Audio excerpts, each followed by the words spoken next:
Well, special guest today, Bert Kreischer, is on Wife of the Party. We're talking about our daughter going off to college, our trip to Italy.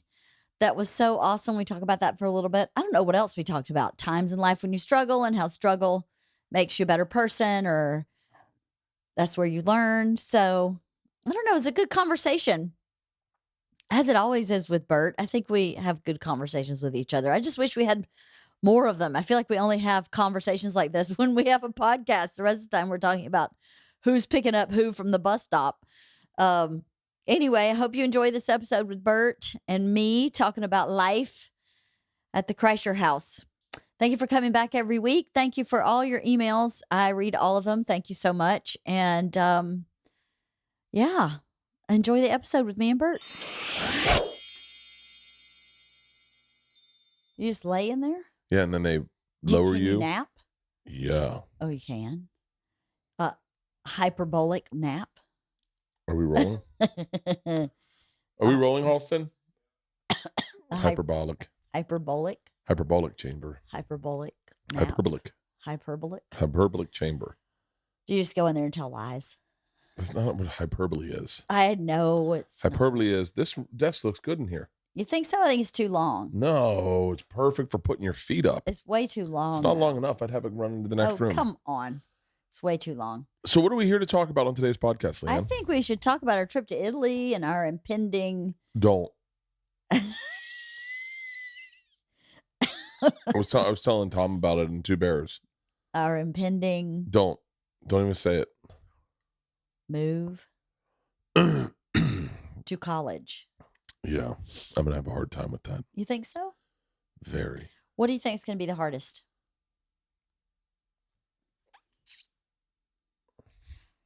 Do you think it'll be the day we leave? No, I'm not going to have a hard time. Next week. It's not going to be. I'm not going to have a hard time leaving, and I'm not going to have a hard time with the distance or not seeing her. I already don't see everybody. I'm actually kind of cool with not seeing you guys. We don't want to see you either. So see the thing that's always bothered me about having a daughter is wanting to do things for them, wanting life to be easy. Mm-hmm. When you know that the hardness, the toughness is what makes good people. Yes. The struggle is where the growth is. The fedora. Yeah, that's exactly right. The fedora. So tell the story of the fedora so people know what you're talking about. You going to be okay? I guess I shouldn't drink tonight, huh? We have a 5 a.m. I'm pickup. Not drinking tonight. We got a mega sleepover happening tonight. Yeah, 10 kids I don't know. How am I going to be comfortable enough to talk to them? I need a couple cocktails. You're actually not allowed. To talk to them? No, not really. No. When Georgia was in third grade.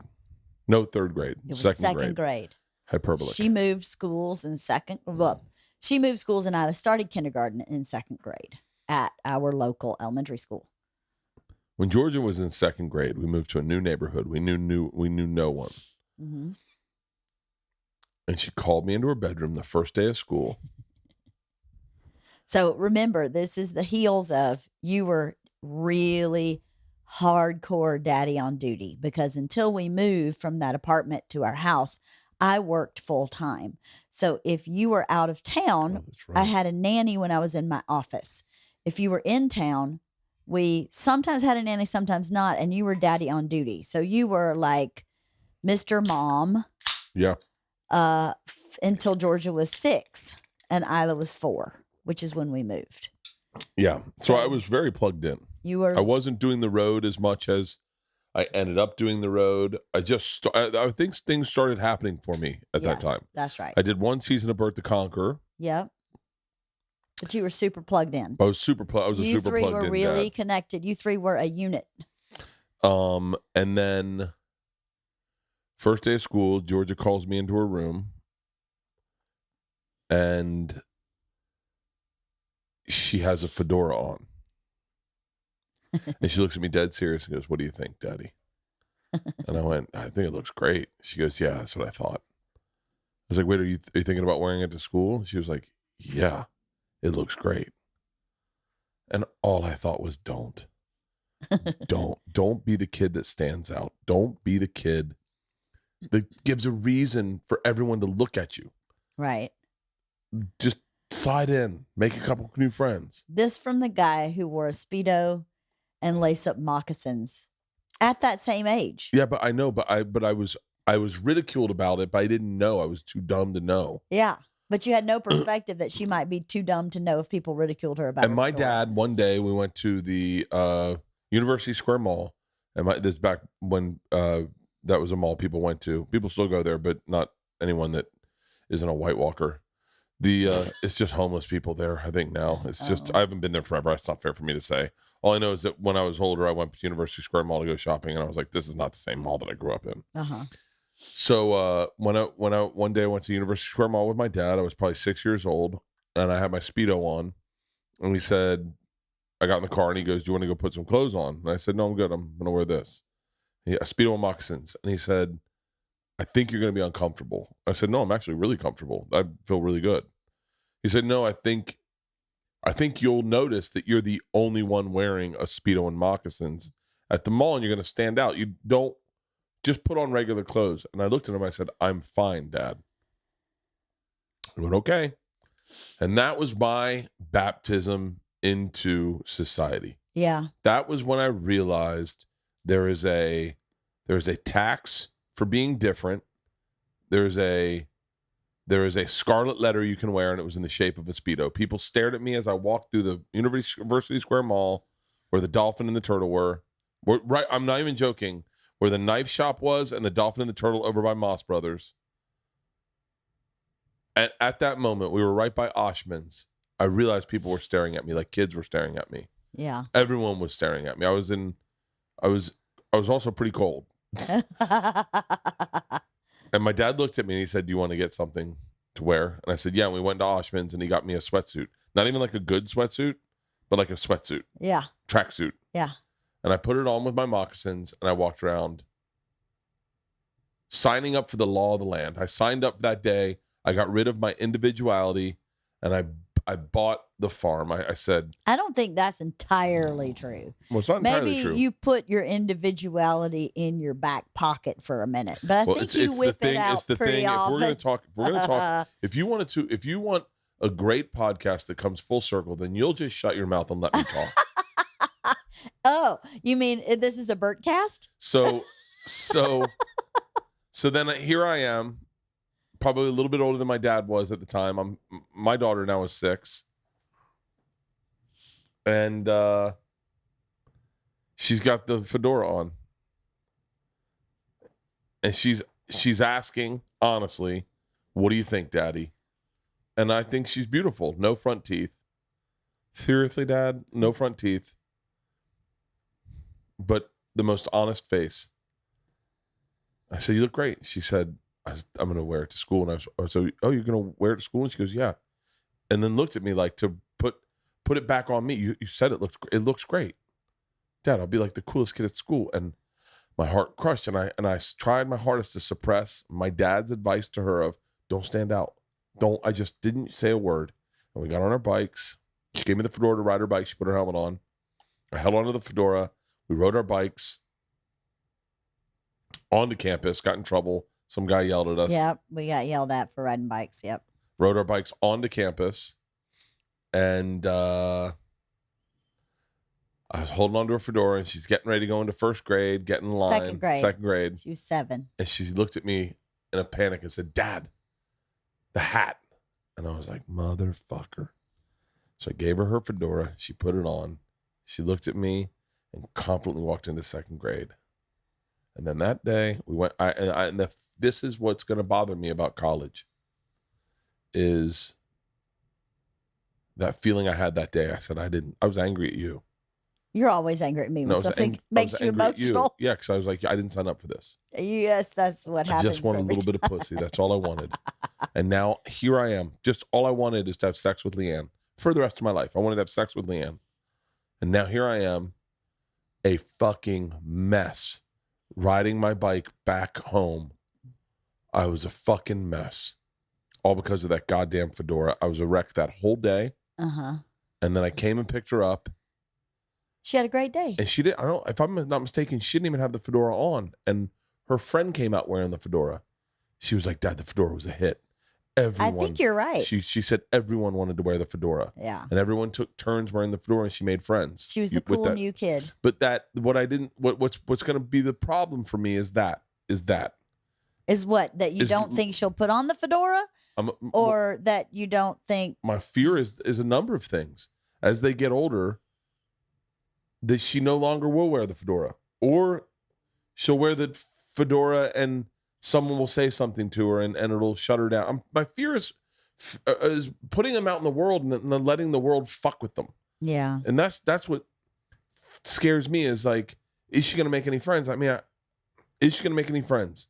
Yes. Will boys like her? Yes. Will boys be nice to her? Will someone try to drug her? Will someone hope not. All these things that go, will she try drugs? Will she fucking be responsible and say, I'm good, I'm not going to do cocaine because there might be fucking fentanyl in it? Like, these are all my fears. Or is she going to drink and drive? Is she going to drive too fast? Is she comfortable driving in the snow? Does she even know how to drive in the snow? Good thing she's not taking her car. She's not taking her car. That's removed. But so that's my biggest is not leaving her. I'm cool not being around you guys. I've been doing that my whole fucking life. Selfishly, we found out last night. Is that she's going to make bad decisions or bad choices, or bad things will happen to her in her life. Yeah. And you need them. I got beat up in college. I did drugs in college. I got cheated on in college. Well, you don't necessarily need them, but they are an opportunity to make a choice. If a bad thing happens to you, if you're carjacked and someone robbed your car, which you're not injured from that, somebody just took your car, you have the opportunity to view that in one way or the other. Yes, it sucks. Inarguably, that would suck. It also sucked to be date raped. It sucked to be beat up. Yes, those are terrible, tragic, and traumatic things. Yeah.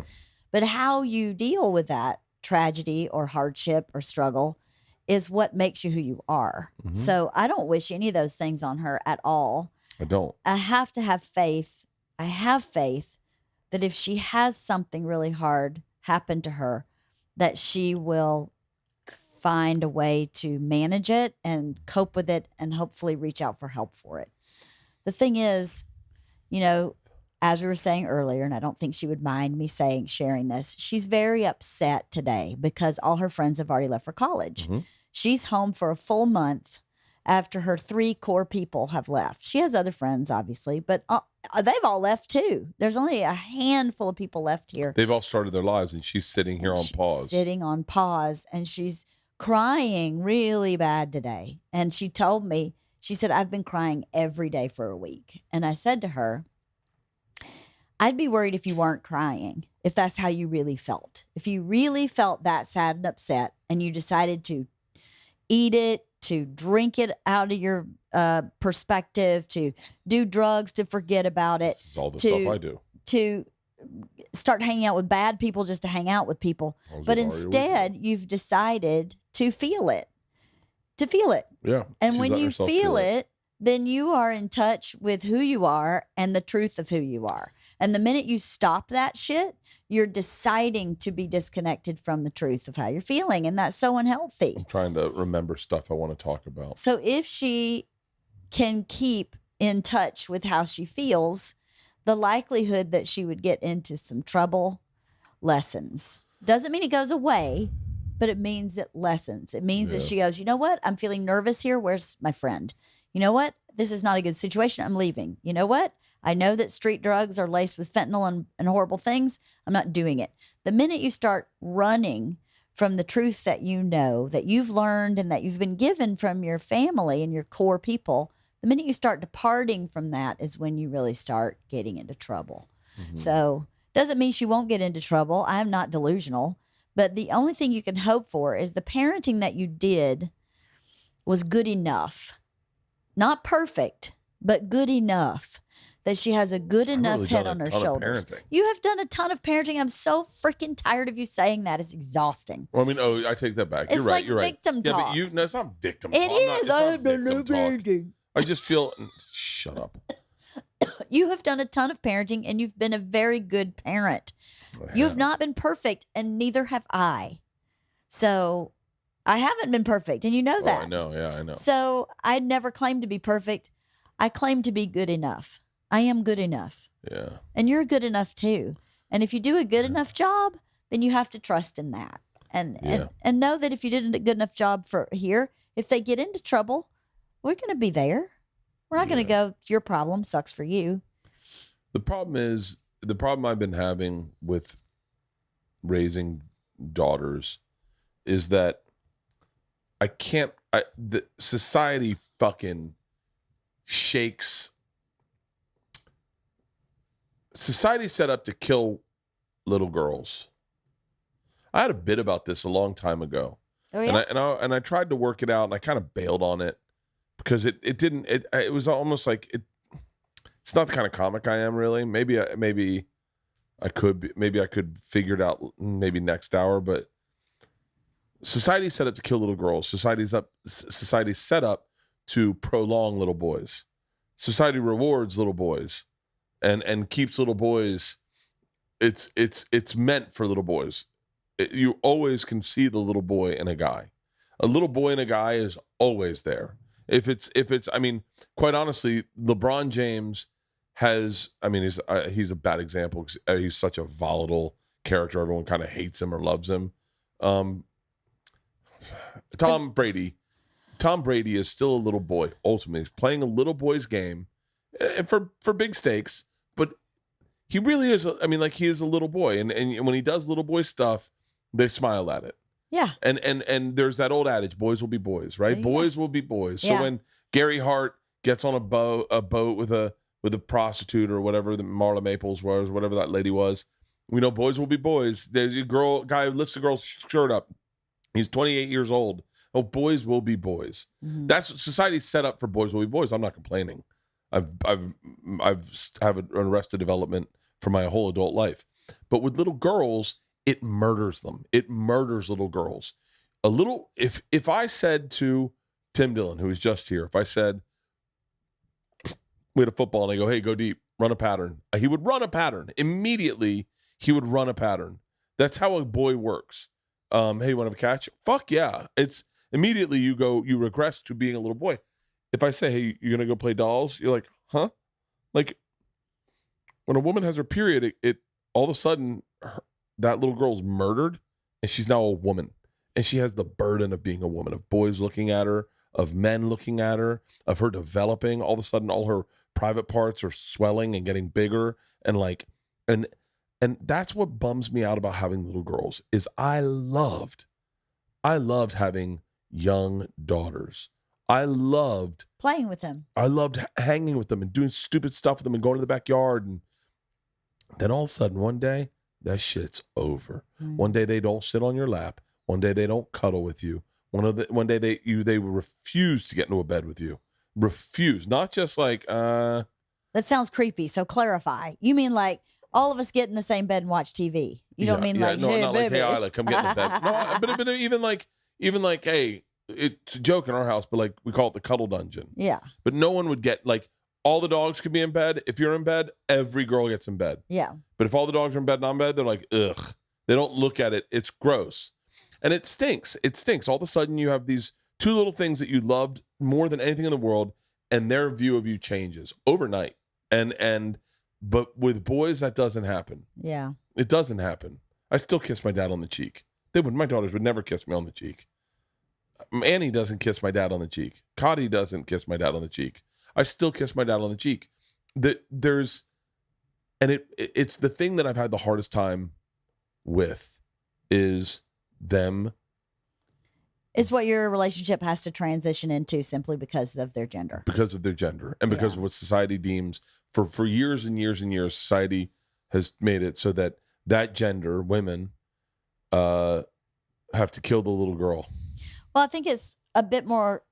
I think it is that, and also the way that we are today.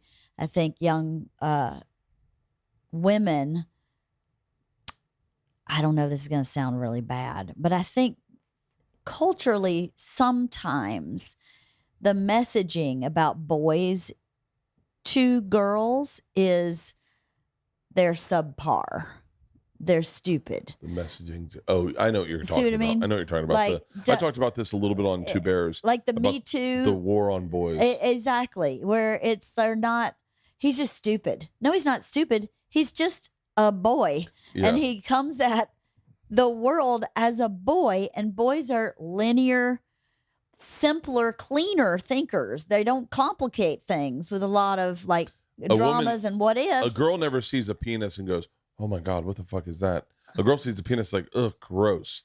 A boy sees tits, and he is all of a sudden he is like heart racing, palm sweaty, mom spaghetti. Like he is like and it's weird, but it's like, I tried to talk about it a little bit on Two Bears with Tom, but it is crazy that, I mean, it's sad. It is sad. It breaks my heart for these girls because I think they are shortchanging themselves. The gender has been demonized.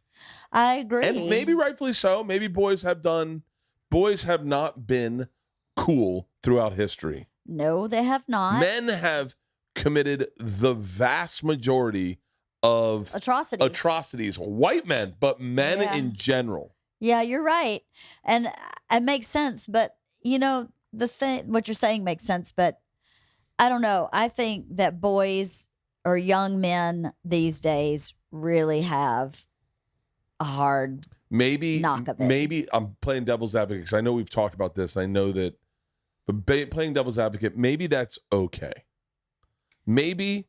I think some of it's okay, but not all of it. So to me, what happens in this generation in general, sometimes you're either with me or against me. How about this? Instead of just saying we're different and that's okay. This? Yeah. So do you think with all the work the Me Too movement has done, let's say it's awareness. Let's use the word awareness. Okay. Do you think do you think all that talk actually is going to stop some date rapes? Do you think there's boys that would have raped a girl that now are like, hey, wait, I know she's passed out? And you know what's really interesting about that? Because I have just finished. Rape numbers have gone down. They have not. I just went to this college orientation for Georgia, and sadly, they have not gone down. They have not changed. They have changed significantly since the 80s. I bet in 2020 they were down. But no one was in school. Yeah, I know. But they haven't gone. Basically, the statistic I was given at this orientation is that 1 in 4 women in college will experience some form of sexual assault. Oh, well, that's kind of broad. Sexual assault? Well, no, the word assault. Some sort of sexual assault is not just a full-blown, not just date rape. No, but assault is a strong word to me. I mean, I think that's... Not like a guy kissed me and I didn't want him to. To me... I think that's probably... I bet that's in assault. I bet that's yes, in it. But I don't know. But so the further point I was trying to make was that I think that the scope of what is inappropriate and is egregious has broadened. Like when we were in college and you walked up to me at a party and kissed me and I didn't want it, I would not have called it assault. Well, I wonder if they use that as assault. I wonder, but yeah. But did you see my point? Yeah. My point is like, we had a buddy who just at a certain hour would try to kiss any girl, and if any girl kissed him back, he was like, "Great, I'm hooking up." Yeah. I don't know about the great I'm hooking up part, but I mean, like there was a theory when I was in college that I was not a part of because I primarily had a girlfriend throughout college, one of two. But it was a numbers game. It's a numbers game. You just got to hit on as many chicks as possible. Put yourself out there. Who gives a fuck? That was all my friends' MO, all my friends that didn't have girlfriends. It's a numbers game. Just try to kiss as many chicks as possible. One of them's going to kiss you back, and then possibly she'll fuck you. It's a numbers game. That's so gross and so weird. Well, I mean. So maybe that is why girls are like, ugh. Because if that's, I don't know. Anyway, I think that the word consent is an important word, and it's a confusing word for, I think, young people. Because I think if you're a boy who has noble intentions, it's really awkward to be really into a chick and go, okay, if I kiss you, okay, if I hug you. Rather that than trying to kiss someone out of the blue. This is the worst fucking thing in the world, is just trying to kiss someone. Okay. Well, I don't know. I hate it. I would love if that was the rule and you had to be like, oh, okay, this is stupid, but can I kiss you? It's Well, like it a takes kind a of lot rule. of kind of romance and spontaneity out of it because, I only had one incident that was really horrible. The rest of the incident, I don't really remember any kind of assaulty, I said that to Tom. I was creepy shit. and I don't think maybe this is fair for me to say, but it is true. I have to be honest with my experience. Yeah. I never once heard of anyone doing anything. Like, and you'd think that a sketchy story would show up here or there. Yeah. Like someone would it admit something that they didn't realize they were admitting. I never once Yeah. heard of anything other than Well, I knew one other girl in my sorority who was also date raped, actually around the same time I was, by a fraternity guy, and she had a very difficult time with it. And I think I may be misspeaking, but I think she ended up going to the authorities about it, and then that was too hard for her. It was just too hard for her. Well, that's one So of the she things. stopped. That's but one of the things. my whole sorority is the only two I know of, and I can't really associate. Two's a good number. We'd like it to be 0, but I definitely want it to be 0. I'd rather it be 0. I wish there was a way. There was a time when me and that woman Anahid Alani, you remember her? Anahid? not really. I can explain her to you, but you'll get it in a second. But we were friends, and we had talked about doing something good for boys, like going and talking to high school boys. Yes, I remember now. So it's like if you want to deal with forest fires, well, that's a bad example. Forest fires and rape are not the best. But if you want to deal with drinking and driving, cut it off at the bars. Get in front of it. And I thought I would be a good conduit to boys to talk to them and explain. Super simple. By the way, it was always pretty simple for me. But also, having said that, How was it simple for you? This isn't gonna make it. This isn't the road I want to go down. It's gonna sound bizarre. Like, I'm so bad at sex. Yeah. That, like, maybe I don't think you're bad at sex. I think you're so not confident. I'm just in fast. Yourself. I'm fast. You're very speedy. Yes. You're expedient. Here's the deal. Here's the reason this is very easy for me. This sex isn't something I wanted to share with a stranger. Yeah. I wanted to share it with someone who I trusted. Yeah. And so I don't think it's too vulnerable for you for whatever reason. So I guess maybe dudes who sexually assault aren't that vulnerable, I would guess. Probably not. But there are girls who probably wonder why I didn't have sex with them. I'm certain there are girls that are like, I wonder why we didn't have sex, and it's because I was so vulnerable. I didn't want to show them something. Say we were hooking up over for a couple weeks. I didn't still trust them. Yeah. And so I was like, I don't want to do this with them, and in a weird way, I also, I can think of just one right off the top of my head, chick that I knew that I was like, I didn't think it was fair to have sex with people you didn't love. Yeah. I just was like, because then you're telling them, if you do that, then I felt like if you had sex, you're telling someone you loved them. Right. This is how I show you that I love you. Right. So I remember if I dated a girl, there's 2 girls I can think of right off the top of my head that I didn't have sex with because I didn't want to mislead them. Right. One, I was getting ready to go to college, and one, it was over the summer. But you just said yourself, you knew guys who just kissed and kissed and kissed until someone kissed back. Yeah. So clearly their currency with sex was different than yours. I knew guys that fucked. Yeah, like everyone fucked. You just didn't? Well, I didn't. I had a girlfriend. I had a girlfriend for the majority of the time, and even having a girlfriend, I definitely cheated, but I definitely never had sex. Like, it just wasn't. I don't know. Oh no. I don't know how we got on this conversation. I don't either. We were talking about your fears and how your feelings when Georgia goes to college. And you don't want her to get hurt, and we somehow got off on this. Got on to rape. Everything leads to rape. Well, if that's not a t-shirt, I don't know what is. Everything leads to rape. No, I think my biggest concern is I lose them at times, and then I just want to draw them back in. Yeah. and I see them try, and you know your kids very well, and you see them try to do big girl stuff, Yeah. and you see them trying on personalities, Yeah. and then you're like, you want to just go, hey, don't do that. That's not who you I are. know. I feel that way very much too, where you just, sometimes I wish I could download some of my wisdom. You know what I mean? Wisdom comes from experience and from living. Mm-hmm. And you can't be wise at 18. Mm-mm. You haven't been on the planet long enough. But some of the time I just go, I wish I could just like download this one chunk. And that chunk would be who you are is enough. You don't have to be anything other than who you are.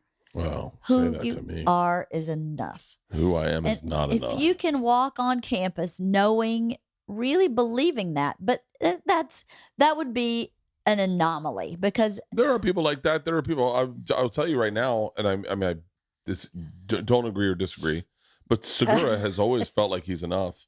He does not give a fuck about anyone. He has never tried to be anyone other than exactly who he is. Whereas I've never felt like I'm enough. So I make sure you're having a good time. I throw on some personality, a little razzle dazzle to get you going. And so there are people that feel that way, and some of them are quiet. Maybe it's in their head. I don't know. But like, yeah, I want, that's why when transitioning into our Italy trip, that was why that day was so special to me, is I got to go into a time machine for a minute and see. I think I've come to the realization I like my daughters more when they're scared. Oh my God. Like when they're terrified. When they need you. Yeah. Yeah. You like to be needed. I like to be needed. That's always been a complaint you've had with me too, is that you don't feel like sometimes I don't need you. You don't need me at all. I do need you. I just, I can't have you. So I've figured out ways to work around it. So I don't know. They need you. They need you in a very different way. You know why? You and I are very different parents, and we're very the same in some ways, but we're really, really different. So sometimes they need to talk to you, because as we all know, sometimes I'm a little too honest and straightforward sometimes. And sometimes you're a little too honest and straightforward, depending on the situation. Honest and straightforward. Yes, you are. You're very honest and straightforward last night. We were talking yeah. I was pretty honest. It just depends. It just depends on the situation. So being a person who grew up with two parents not in the same household, it's very difficult to have that scenario. So to have two parents in the same household, that in and of itself is a super big win, because we love each other. We have a good relationship. And I think most of the time are on the same page as a parent. Yeah. And for them to see that, then you're 50% of the parenting, even if you're not here. Yeah. Because you're represented by me when you are here. And, I've gotten much better about saying, we need to ask Dad about that. Let's make a decision. You have. I have. Well, that's what you asked me to do. Yeah. So I have gotten much better about making sure that you're included in stuff, so that they know that you and I are together in our parenting. So I don't know. I'm going to miss Georgia a lot. And I'm so happy for her. I want her to, I worry about her anxiety. I worry about her managing her anxiety in a healthy way. Anxiety is natural and normal, and is something every person on the planet deals with. Some people have more anxiety and more intense anxiety than others. Those people have disorders or just something that's a little more extreme than normal. And she definitely has anxiety stuff. And I worry about that, because I want her to manage it in a healthy way, not manage it by, smoking dope. Yeah. I mean, smoke dope to have fun, bars. But don't smoke dope to not feel. Those are two different things. Smoke dope to have fun. I'm cool with that, because you smoke dope to have fun. Yeah. You don't smoke dope because you can't manage yourself unless you're in some kind of massively anxiety place. No, you don't ever smoke dope for that, right? Marijuana is a different drug for me. I do that. Like, I smoked at your birthday party because I wanted to dance. Because it was fun. You didn't. It didn't work. You did not dance harder. I danced harder. No, you did. I danced more creatively. Perhaps. I did a podcast. But I didn't see a lot of creativity in your dance moves. I did a podcast with Ryan Sickler, and we smoked some dope. And giggled. I giggled. But that's why you should do that. That's why you should drink too. It's not to escape. Would you go to What the fuck? Val Surf and pick up a couple bathing suits for me? Georgia's going to get yarn for her flight. Let me call her. Yeah, she's crocheting again. Oh, that should help with her anxiety. It should. Crocheting is very good for your anxiety. I guess we're taking a text break. Hold on. No. Let it. Hey, are you already at Joanne's? No. Are you leaving? In a minute, yeah. Hey, would you stop by Val Surf if I told them to grab like a couple bathing suits? Would you just stop by and pay for them and pick them up? Yeah.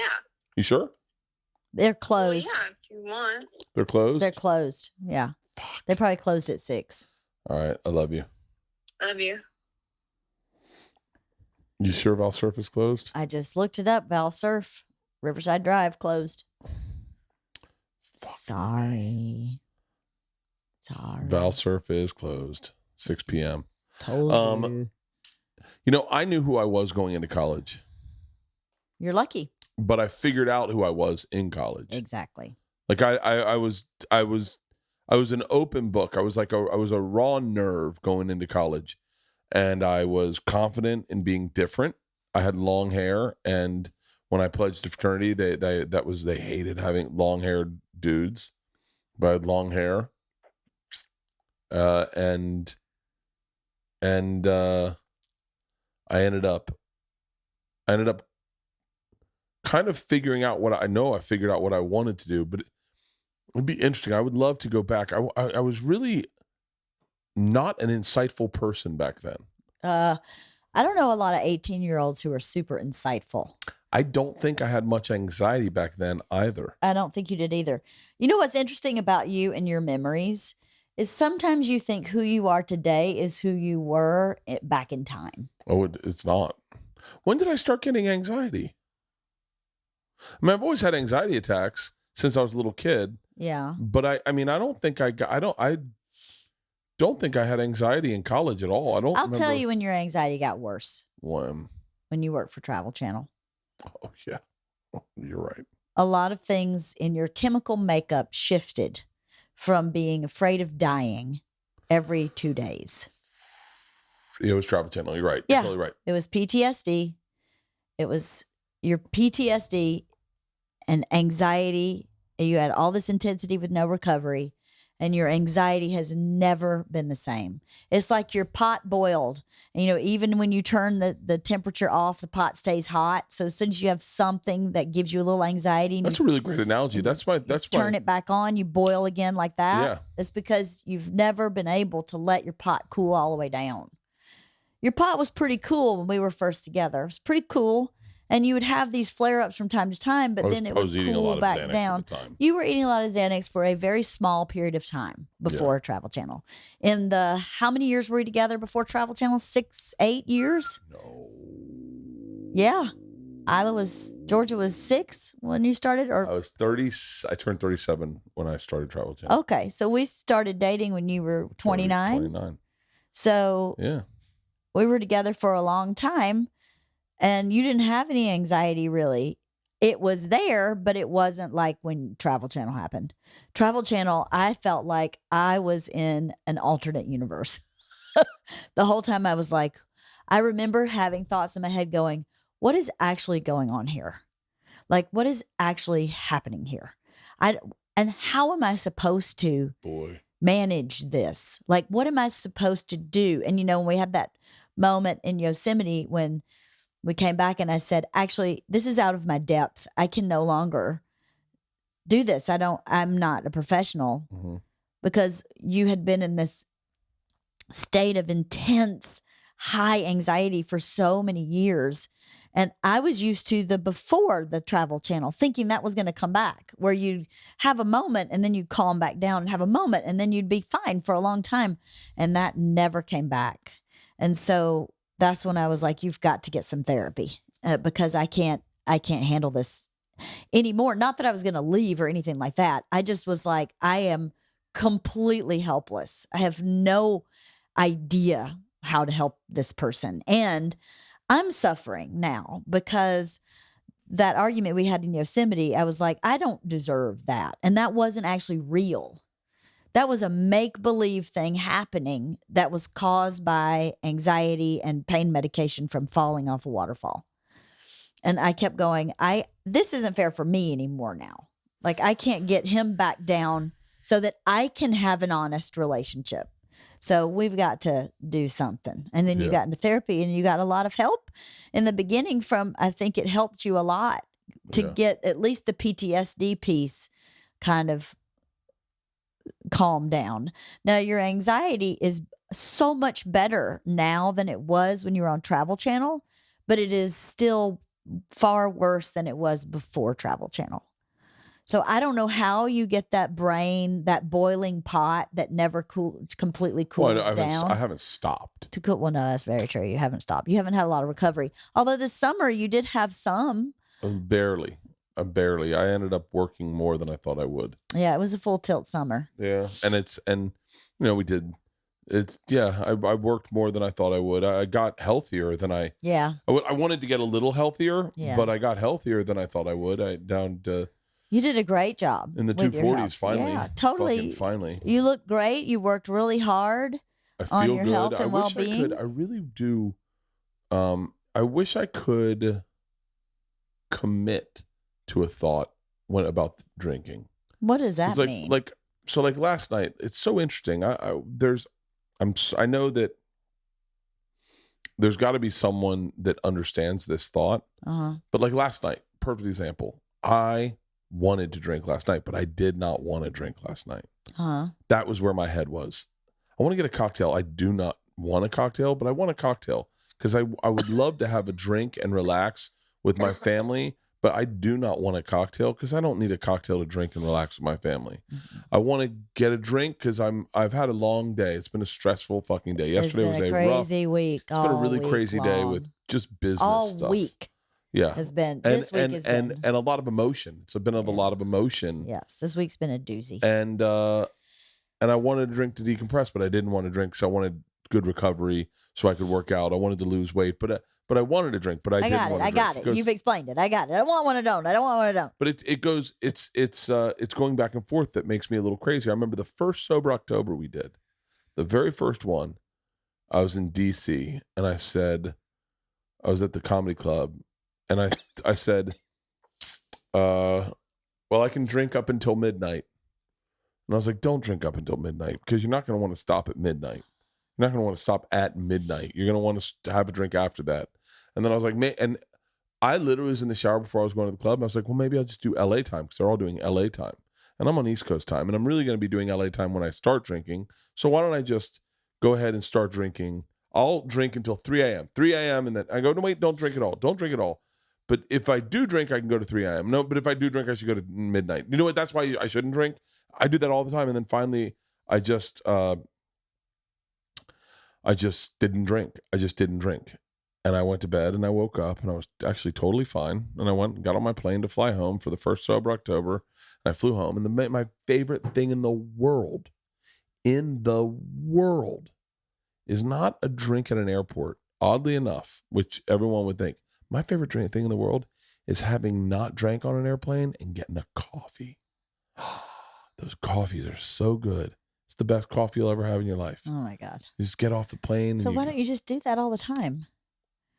It's so funny. We have such a different brain. I think to myself, it's really not that deep. All this ruminating you go through about do I, don't I, it's not why. Just make a choice. And guess what? If you change your mind, okay. Why does it have to be so freaking torturous? And that's what my brain does is I go, do it. Okay, then don't do it. Okay, have one drink and change your mind. Okay, let me have one drink and then you change your mind. I've had one drink and changed my mind. It's really not that deep. Maybe you're giving it more power than it deserves. I remember do you remember that? Did you hear what I just said? Yep. What did I say? Maybe you're just giving it more power than it deserves. Yeah, that's it. I remember. No comment on that. I'm not giving it power. I'm powerless. No, I'm just kind of on the fence about like I want to be like especially like tonight, right? I would love my last night at home for a while. I would love to open a bottle of wine with you, sit on the back deck, watch the sunset, have a cigar. I mean, that's the American dream. That's why you work as hard as you do. That's why you get up early. That's why you work out.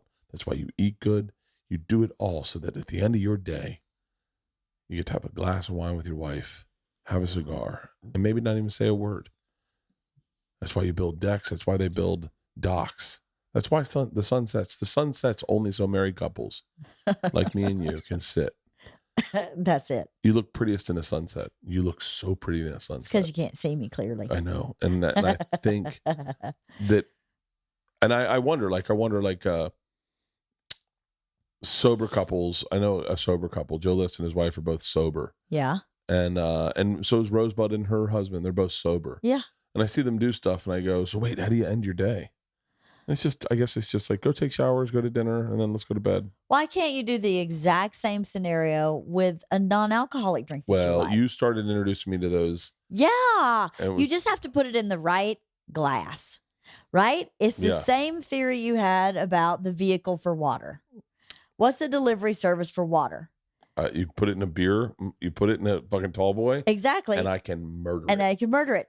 Well, if you put a soda, a sparkling water with lime, a flavored sparkling water in a wine glass or in a cocktail glass or in a big, I like mine in like a goblet, I feel like I am a grown-up gone to town. Crushed ice it's with amazing. a little bit of a lemonade. It's really the same. I'd actually prefer it sometimes to a glass of wine because it's more refreshing and I sleep better. I remember telling someone, I wish I could get a root beer. I'd love to just rather have a root beer. I have root beer in the fridge. I know. Well, I don't think anymore. I think I've been murdering them. them. No, they're upstairs in the theater. I filled the theater with soda in anticipation for a mega girl sleepover this evening. Hey, should we order pizzas? They want to do green apple Chinese food. Cool. That's been the request is Chinese food. So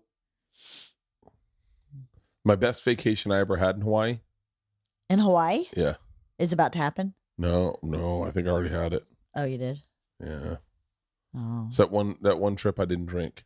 Oh, yeah? Do you remember that? You're like, no booze this trip. Do you remember that? Yes, I do. And I went at the Aulani. Yeah, and we were at the airport and you went, hey. No, we were on the airplane.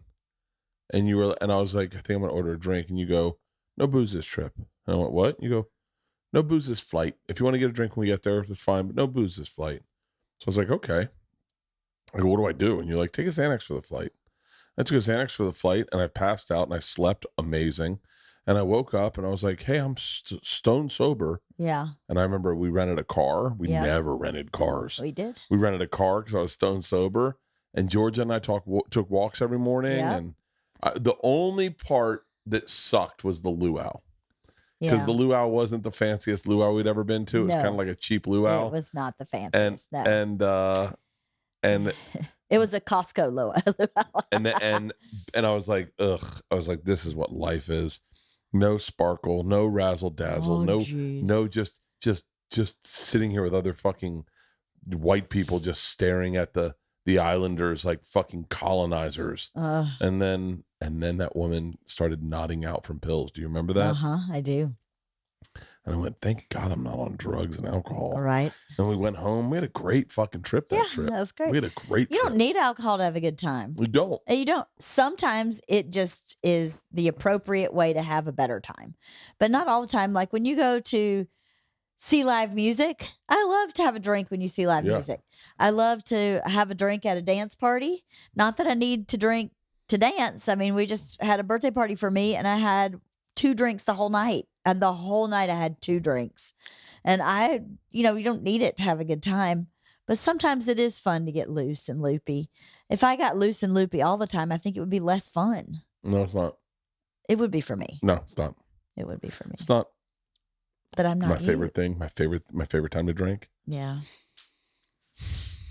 I miss it. I don't have it anymore. It's gone. It's gone forever. What is it? Sunday night. Oh, I miss this. There's only about 9 people in the world maybe that know this feeling. Sunday night at a comedy club. You just did a show. You had a few beers, and they're sending you back to your hotel room. And you say, can I get some beers for my room? And they go, yeah, what do you want? You're Heineken. And they go, 6. I go, 6 would be cool. Maybe like 8 would be better, is just to have. And they're like, yeah, here, I'll give you 12. And you take them back to your room, and you just sit in your room by yourself, organizing your bag, drinking Heinekens, listening to music, watching maybe the last football game or it's the funnest. I miss that so much. It was like such a, like you and then you lay out your cash, you count your cash.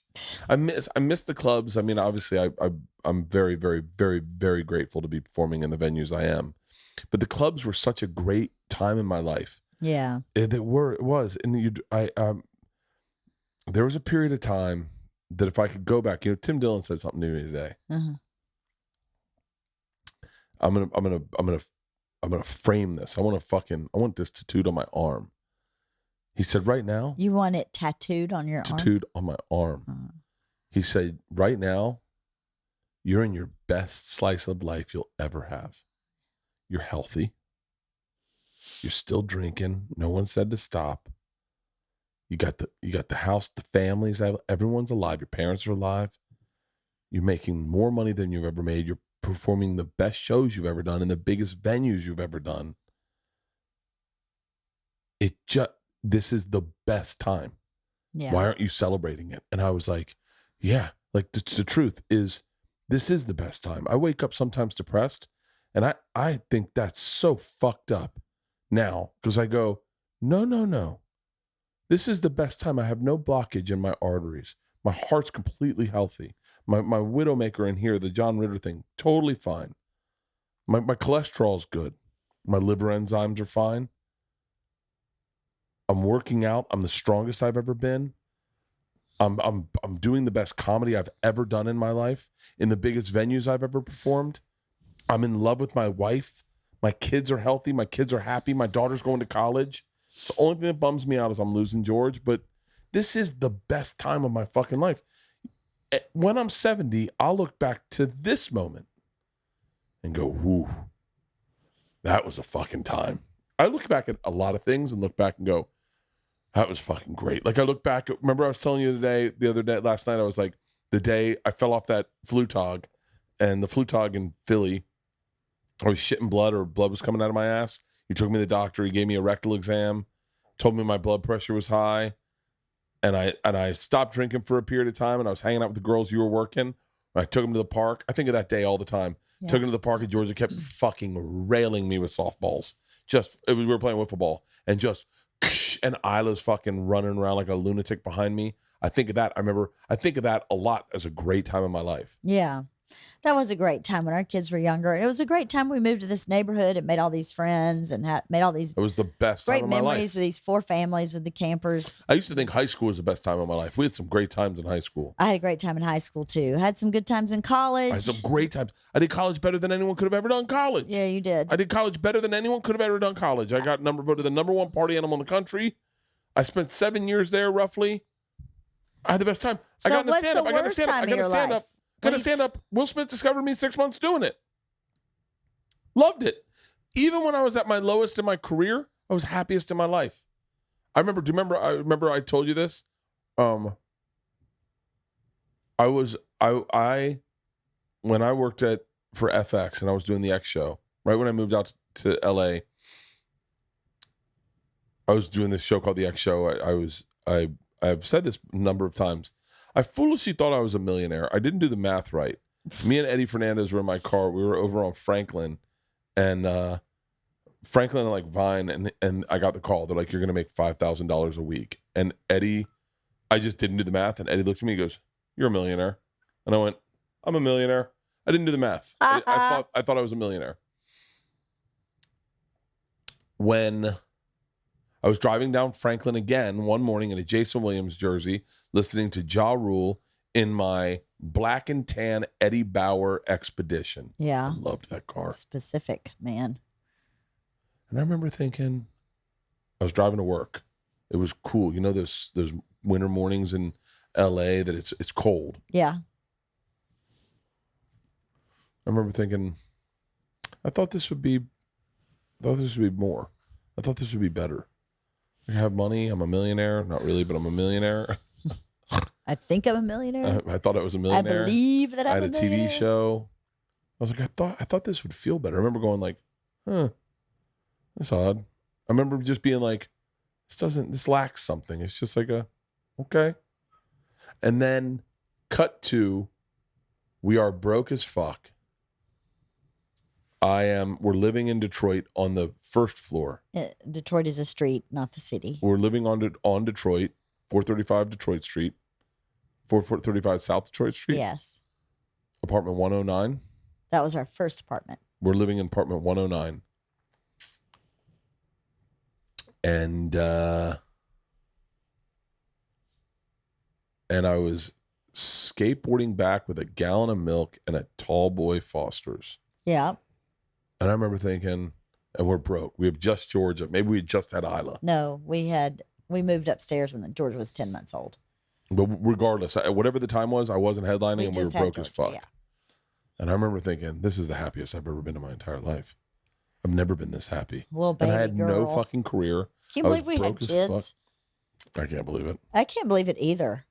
Isn't it bizarre? Do you ever think back and go, what were we thinking?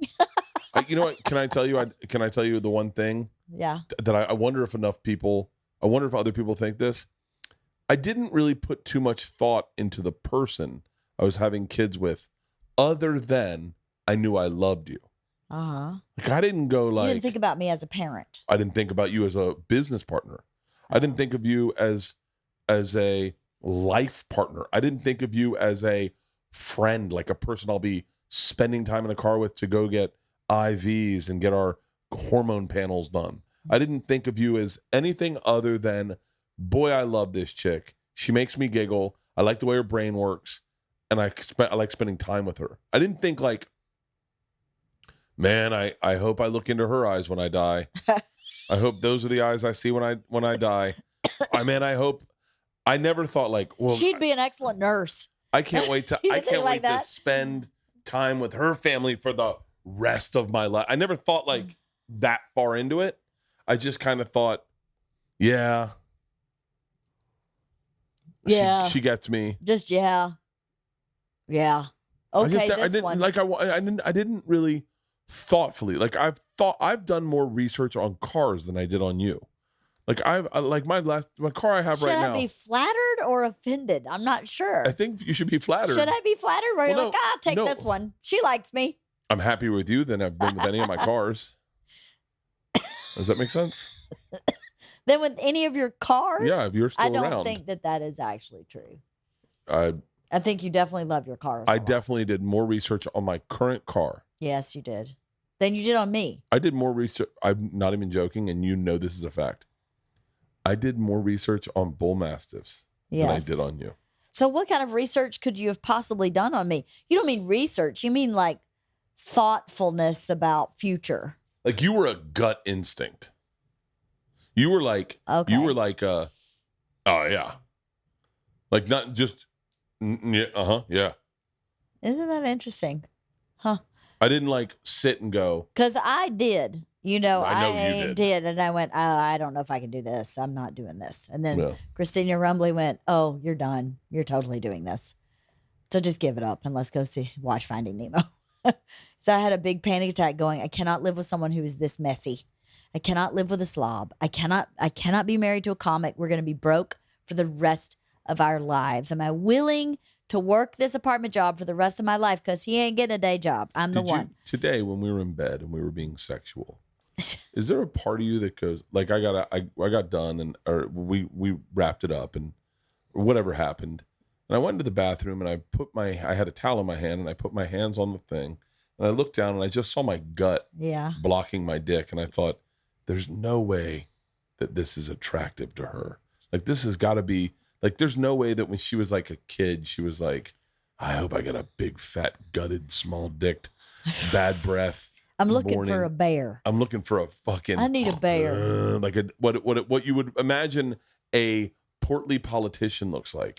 No, but isn't that what you're supposed to do, really? Is you're supposed to fall in love with who someone is as a total package, not just their body. Yeah, you are. So if I... Let me tell you something, lady. What?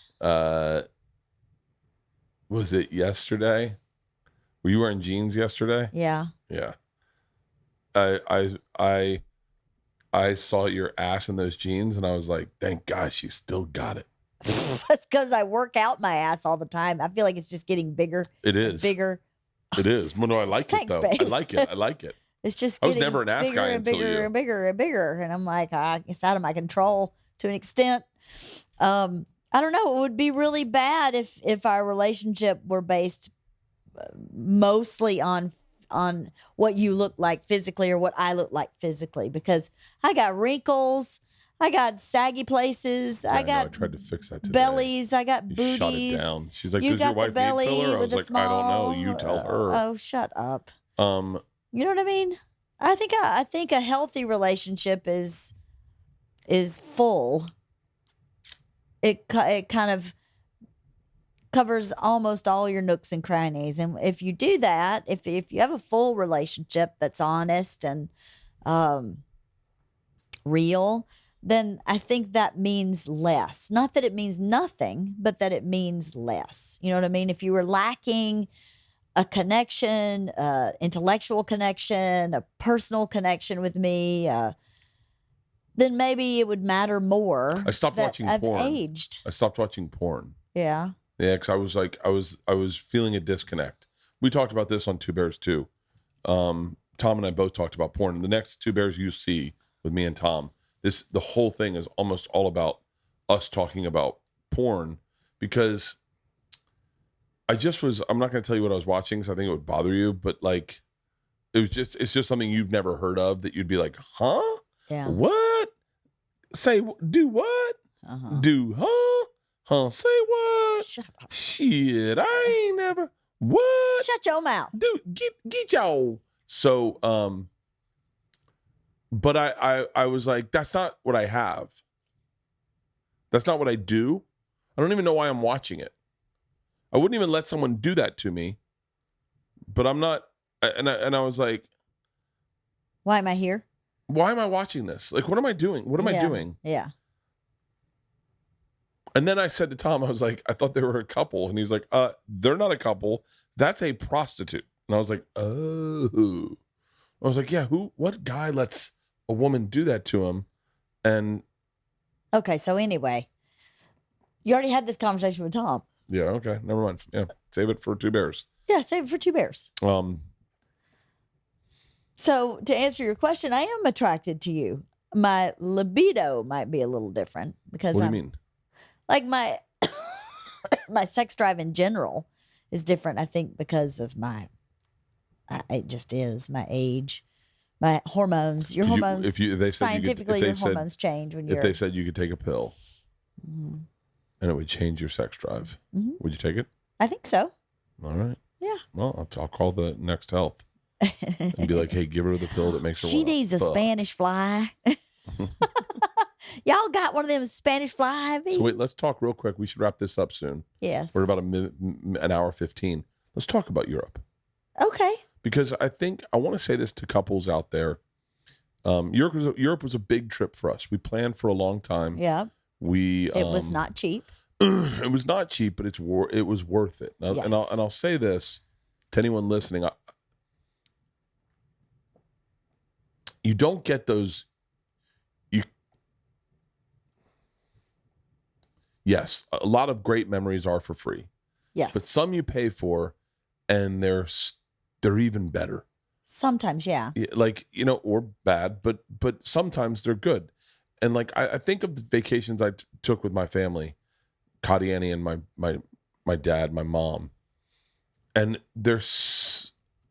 my favorite memories are of us all when we were on vacation. Yeah. Because there was a little bit, it's when my family excels at like talking shit and busting balls. Well, you're also out of your element and you're all together. When Yeah. you're on vacation, you're not in your house where someone's at softball, someone's at baseball, someone's at cheer practice.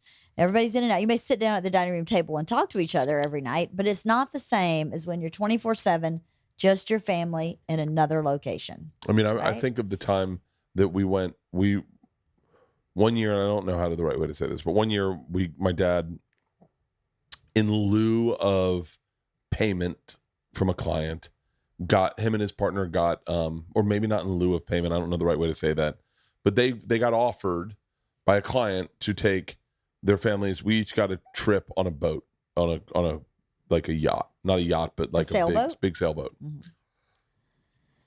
I think of that trip when I think of vacations with my family. I think of that trip a lot, because it was really. I remember when Annie and Cuddy jumped in, and these black guys were doing a snorkeling tour, but they were all naked, and they just had huge hogs on them. And Annie and Cuddy were like out of their snorkels, cock. I mean, I remember that trip so vividly. So many times, sharing a cigar with my dad, having a drink with my dad. I was 18 years old, having a beer on the back of a boat with my dad, fishing for bonita, catching a bonita. My dad losing his hat. My dad reading the book Caribbean.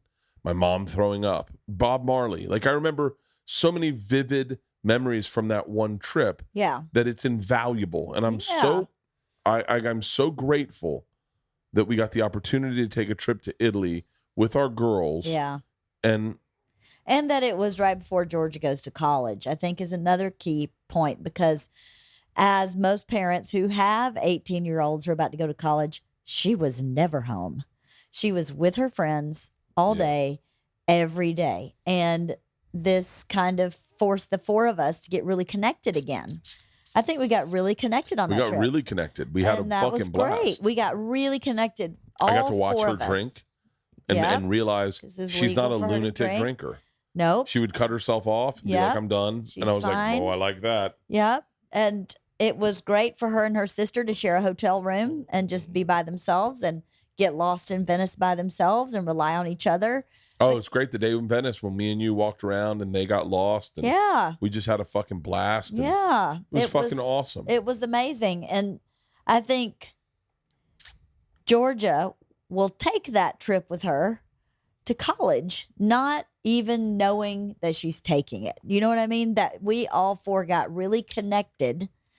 And right before she goes to college, I think is amazing timing. And we have to do it again when Isla goes. Yeah, no, I would like to do it next summer.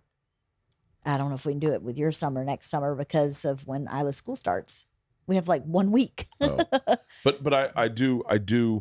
I'm very grateful, and I've said my best memory is riding those fucking Vespas. That was so fun. And it started raining. Fucking Vespas. We were riding in the rain, and then we'd ride so long that we'd get dry again, and then it would rain again. And I had Isla in my ear, and Georgia was scared, and it was just and Sandy had her helmet on backwards. You had your helmet on backwards. Because we're classy. It was just, it's such a going and getting the Lambretta with Tom. Who is that? Is that Isla? It's Georgia. Answer it. Oh, she's in her car. Excuse me, guys. Hello? Hey.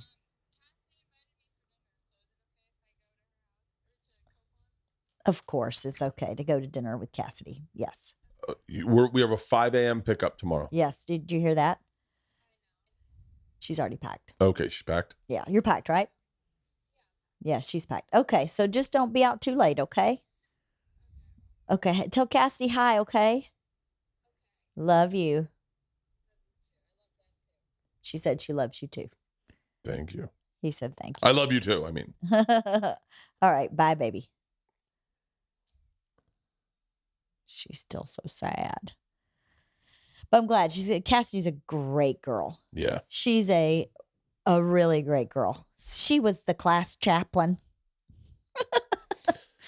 Which I think is funny. But yeah, I am so glad. I mean, you don't have to go to Italy with your kids. You can go camping. No, way, it's very true. Some of my favorite memories are camping with the girls and Absolutely. Carol and Diane. Totally. Camping is I was thinking of that today. Such a great way to go. I had found that dry hairspray that had a tint in it. Yeah. Do you remember that? Yeah.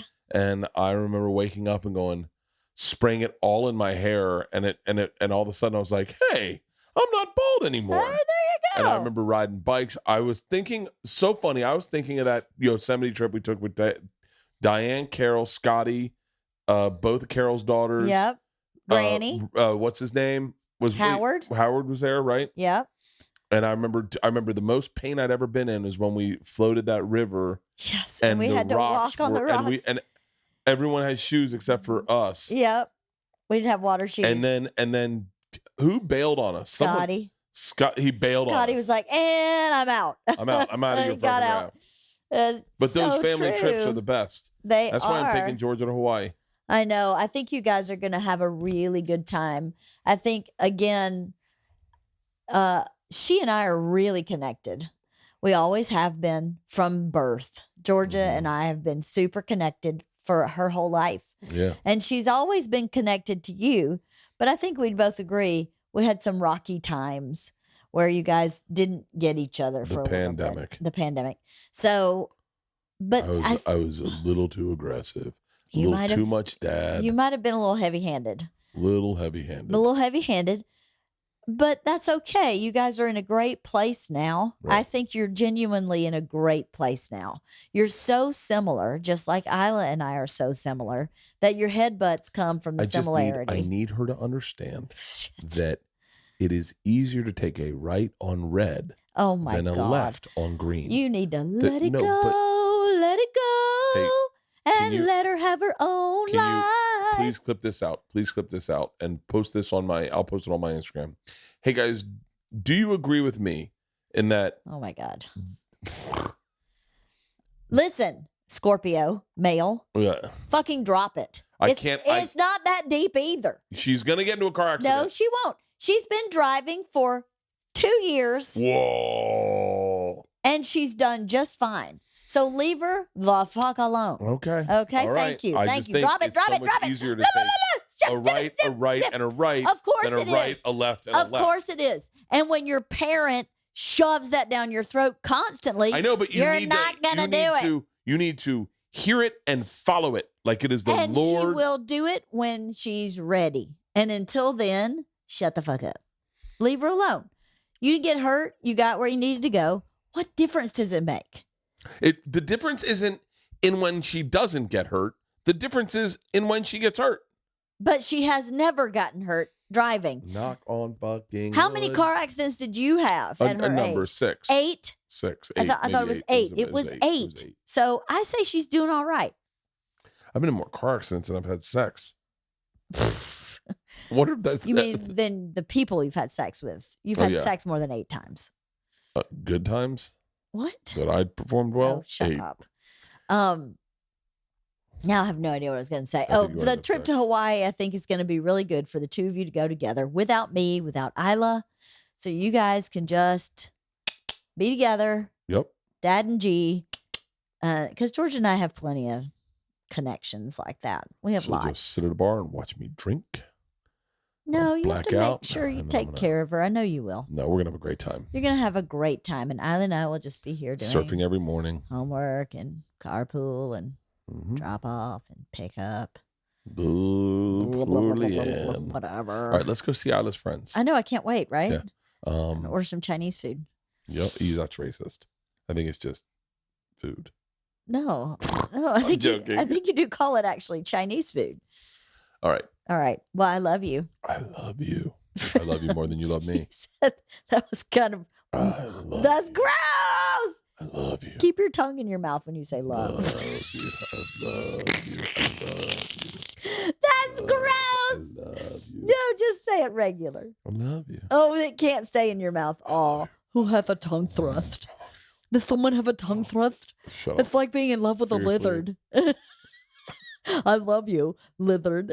I love you too. I love you. How do you do it? Love you. I love you. love you. Love hits. I love It you. hits the top of my back teeth. I love you. I love you. I love you. I love you so much. I love you. I love you. I love How do you you. say I love? Am I doing it weird now? I love you. I love you. I love you. I love you. I love you. You say, sure. Sure. Sure. Sure. Anybody? You do it. Sure. Sure. Sure. Sure. Sure. Sure. Sure. For the record, there's no Sure. sound in the alphabet that requires your tongue to leave your teeth. Bullshit. There's not. Lizard. No, Lizard. lizard. Lizard. It Your hits the tongue's back out of your teeth. No, Lizard. lizard. Lizard. Lizard. Lizard. So you're supposed to talk like this? Seriously? Sounds like someone has a meaty tongue. Sure.